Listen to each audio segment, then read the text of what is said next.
မင်္ဂလာပါပရိသတ်ကြီးတို့ဒီကနေ့မှာတော့2015ခုနှစ်ကထွက်ရှိထားခဲ့တဲ့စက်ကားတကားကိုတင်ဆက်ပေးသွားလိုပါတယ်။ KC ဆိုတဲ့ကောင်မလေးကတော့စစ်ဆက်သားသူလေးဖြစ်ပြီးသူမဟာသူမရဲ့အချစ်ဆုံးတငယ်ချင်းကြီးနဲ့ခရစ်စတန်တို့ကိုခရီးလိုက်ခဲ့ဖို့ပြောပါတယ်။သူတို့ကနေအောင်ကိုခန်းစားရင်ဝိုင်းကိုတောက်ကြဖို့လာပါတဲ့ပင်လယ်တစ်ခုကိုတွားကြပါတယ်။ဒါကတော့မမေ့နိုင်ဖွယ်ရင်ခုန်စရာကောင်းချောလေးတွေမပါဘဲနဲ့အပြိုလေးတွေတက်တက်ခရီးစဉ်တစ်ခုပဲဖြစ်ပါတယ်။ဂီတတွေအရက်တွေနဲ့အားလုံးပျော်မြူးနေကြပြီးတော့ KC ကလည်းအပြိုလေးအဖြစ်နောက်ဆုံးဒီခီးစဉ်မှာ YouTube ပျော်ပါမှုကိုမွေးလျော်နေခဲ့ပါတယ်။နောက်တနေ့မှာဆိုတော့သူတို့ကမြစ်တစင်းရလာပါတဲ့နေရာလေးတစ်ခုကိုရောက်လာကြပါတယ်။ရှူကင်းကတော့သူမတူအောင်လာကိုလာပါပါတယ်။သူမတို့၃ယောက်ကလည်းမြစ်အထက်ကိုစိအားထက်တန်စွာနဲ့ဆင်းကြပါတယ်။ရုတ်တရက်ဆိုသလိုပဲရေထဲကပိုးကောင်တစ်ကောင်ရဲ့နာလာတဲ့ကရကို KC ကလည်းခန်းစားလိုက်ရပါတယ်။ဒါပေမဲ့လေဒဏ်ရာကမကြီးလာတာကြောင့်သူမကတိတ်ပြီးတော့အေးမဆိုင်ခဲ့ပါဘူး။ခရီးစဉ်ပြည့်နောက်အင်ကိုပြန်ရောက်လာခဲ့ပြီးတခါဖွင့်တော့မဲ့အချိန်မှာသူမရဲ့တို့သားလောင်ကျဲကသူမကိုအနောက်ကနေလာဖက်လျာ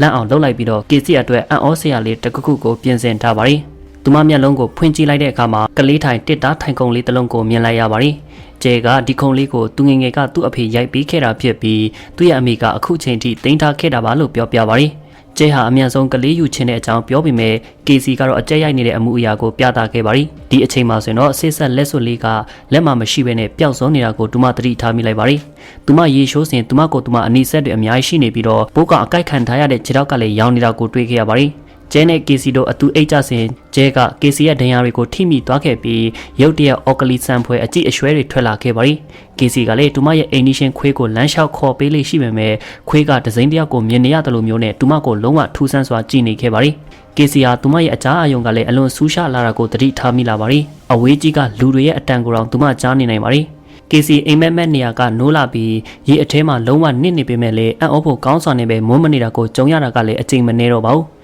KC စိတ်ပူနေတာကတော့အဆက်မပြတ်ပြုတ်အပ်နေတာဖြစ်ကသူမလုံးဝကိုမူးနေခဲ့တဲ့ခရီးရဲ့ညကိုတတိယနေစေပါတယ်။အဲ့ဒီညပြီးနောက်မနေ့ခင်သူမနိုးလာတဲ့အချိန်မှာဆိုတော့ကမ်းရှိအပေါ်မှာသူမရဲ့အဝတ်အစားအိတ်နဲ့အတူသူမကိုတုံးလုံးလဲနေတာကိုတွေ့ခဲ့ရပါတယ်။အရေးအကြီးဆုံးသောစစ်ဆက်လက်စွပ်ကလည်းပျောက်ရှင်းမလားပျောက်သွားခဲ့ရပါတယ်။တညမှာဆိုတော့အိမ်မက်အထက်မှာ KC ဟာမရေမတွက်နိုင်တဲ့အနီရောင်ဥပေါင်းများစွာကိုဥချခဲ့ပြီးတော့သူမရဲ့ခင်မွန်းလောက်ရဲ့အချစ်ဆုံးတငယ်ချင်းတွေကလန့်သွားကြက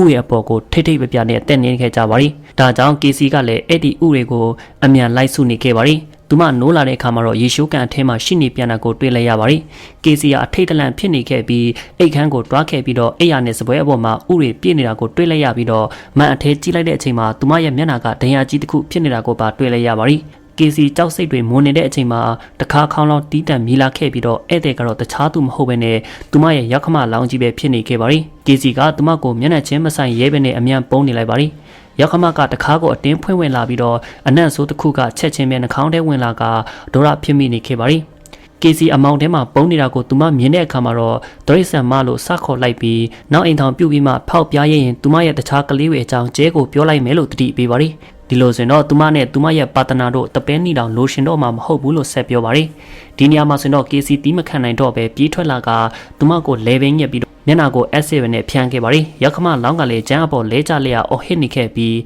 KC ကသူမကိုရေရှုခန့်အထဲပစ်ထည့်လိုက်ပါတယ်။သူမရဲ့မျက်လုံးတွေကနေသူမမှာလူတားဆွဲစိတ်ကန်စားချက်တွေမရှိတော့တာတိတာနေပါတယ်။ကျဲဟာသူမကိုဆက်သွယ်လို့မရဘဲနဲ့ရင်ထဲမှာလည်းခန်းစားချက်ထူးဆန်းနေတာကြောင့်သူမရဲ့အိမ်ကိုလိုက်သွားခဲ့ပါတယ်။ KC ကတခါကိုဖွင့်မပေးဘဲနဲ့မင်းကိုကျမအရန်ချစ်တယ်ဒါပေမဲ့ကျမအစင်သစ်မဖြစ်သေးတာကြောင့်ကျမတို့လက်ထပ်လို့မရသေးဘူးလို့ပြောလိုက်ပါတယ်။ကျဲကလည်းစိတ်ပြပြီးထွက်သွားခဲ့ပါတယ်။ KC ကတော့သူမရဲ့ကူယာကေယာမဲ့နေမှုကိုလုံးဝမတွေးဝနိုင်တော့ဘဲနဲ့ကြောက်စိတ်တွေကပိုများလာခဲ့ပါတယ်။သူမရဲ့ပါဇက်ထဲကနေအင်းဆက်ပိုးကောင်ဥတွေကအဆက်မပြတ်ထွက်နေခဲ့ပြီးတမ္မာကောင်းမွန်တဲ့စပင်တွေကလည်းစကြွလာပြီးတော့သူမကိုယ်တိုင်ပိုးကောင်တစ်ကောင်လိုမျိုးပြောင်းလဲလာခဲ့ပါတယ်။သူမရဲ့အချစ်ဆုံးတငယ်ချင်းခရစ်စတန်ကလည်း KC ကိုဆက်သွယ်မရဘဲနဲ့တကခုမားနေပြီလို့ခံစားမိကတယောက်တည်းသူမစီထွက်လာခဲ့ပါတယ်။ခရစ်စတန်တကားကိုဖွင့်လိုက်တဲ့အခါမှာတော့အိမ်အခန်းထဲမှာကြောက်စရာကောင်းတဲ့ပုံစံဖြစ်နေတာကြောင့်ကြက်တီတီသွားခဲ့ရပါတယ်။သူမ KC ကိုအော်ခေါ်ပြီးမဲ့အဖြေပြန်မရခဲ့ပါဘူး။နောက်ဆုံးမှဆိုရင်တော့တောက်စွန်းအမောင်ထဲမှာသူမ KC ကိုတွေးလိုက်ရပြီး KC ကသူမကိုမော့မကြည့်ရဲပဲနဲ့တဲကြီးမဲကြီးငိုနေခဲ့ပါတယ်။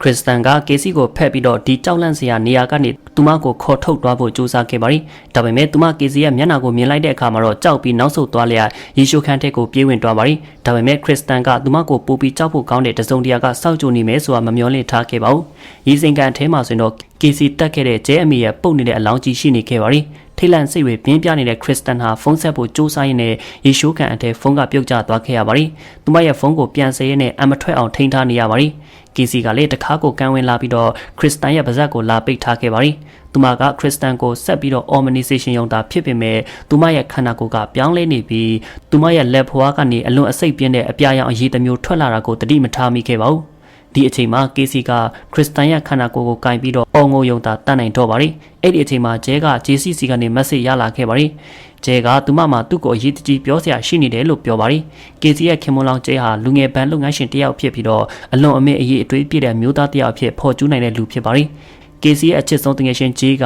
တကယ်တော့ဂျဲကိုတစ်ဖက်သက်ကြိုက်နေတာပဲဖြစ်ပါတယ်။ဒါကြောင့်ဂျေကလည်းခရီးထွက်စဉ်မှာကေစီကိုနောက်ကျောဓာတ်နဲ့ထိုးခဲ့ပြီးတော့အရက်မူးအောင်တိုက်ကလိုအပ်စွာနဲ့ဗီဒီယိုကိုရိုက်ကူးခဲ့တာပဲဖြစ်ပါတယ်။သူမမူးသွားတဲ့အချိန်မှာဂျေကသူမရဲ့အဝတ်အစားတွေကိုချုပ်ပြီးတော့အိတ်ကိုလည်းယူကာမင်္ဂလာပွဲဖျက်ဖို့ရွေးချက်နဲ့အရေးကြီးဆုံးသောစစ်ဆက်လက်စုပ်ကိုပါချုပ်ယူသွားခဲ့ပါတယ်။နောက်ဆုံးမှဂျဲကိုအပိုင်ရှုပ်ဖို့အတွက်သူမကအခွင့်အရေးကိုရှာခဲ့တာပဲဖြစ်ပါတယ်။ကီစီနဲ့ဂျဲတို့နှစ်ဦးမှာအပြောင်းအလဲဖြစ်နေတာကိုတတိထားမိတဲ့အခါမှာတော့ဂျေကလည်းသူ့ကိုချိန်လိုက်ပြီးကီစီတစ္ဆာဖောက်တယ်လို့ယုံကြည်အောင်ပြသကသူမရဲ့အချစ်တွေကိုထုတ်ပြခဲ့ပါတယ်။ဂျဲကလည်းသူမကိုမငင်းခဲ့ပေမဲ့ပိုးကောင်အကိုက်ခံခဲ့ရတဲ့ကီစီကတော့ကြောက်စရာကောင်းတဲ့မကောင်းစွာကြီးဖြစ်နေပြီဆိုတာကိုသူတို့လုံးဝမသိခဲ့ကြပါဘူး။ဂျေက KCC လာခဲ့ပြီးတခါကိုဖွင့်လိုက်တဲ့အခါမှာမနစ်မြို့ဖွယ်မြင်ကွင်းကသူမကိုအန်ထွက်လူစီစဲဖြစ်ခဲ့ရပါတယ်။ဂျေကတက်တီကိုပြန်မွေးပြီးတော့အထဲကိုဝင်လာက